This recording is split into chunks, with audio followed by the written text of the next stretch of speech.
Kapistahan 2024 nangin star-studded. Kapuso Stars nagpasalamat sa mainit ng pagbaton sang fans. Ini ang gintutukan ni Tess Ordales.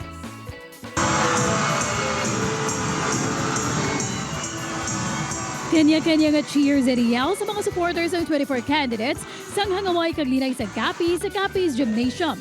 Hindi lang pagrampa hagabilidad sa Q&A ang ginbantayan, kundi syempre pati mga hurado nga hindi basta-basta.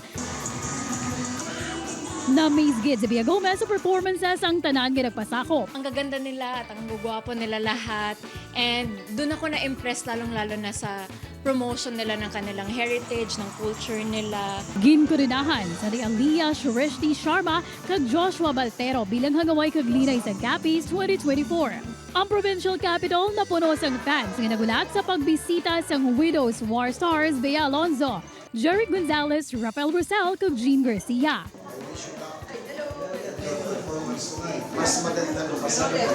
From Capital, diretso na ang Kapuso Stars sa Pueblo de Panay Technopark nga makitaan nga napuno gid sang fans. Maswerte nga napilian ni Rafael Rosel on stage ang isa kumami.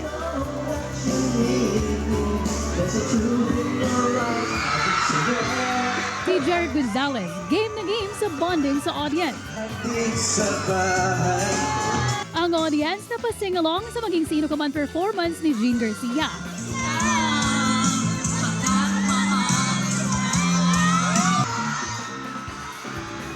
Sa smile pa lang ni Bea Alonzo, dumatunaw ng voice. Ang Kapuso actress, ginpanulungan pa ang audience na malayo sa stage.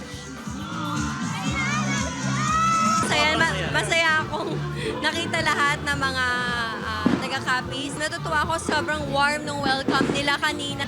Sobrang saya. They really received us with a warm welcome talaga. Ko lang sana nag-enjoy sila dun sa ibinigay namin at na-meet nila kami. Sana makabalik kami dito and sarap ng seafood.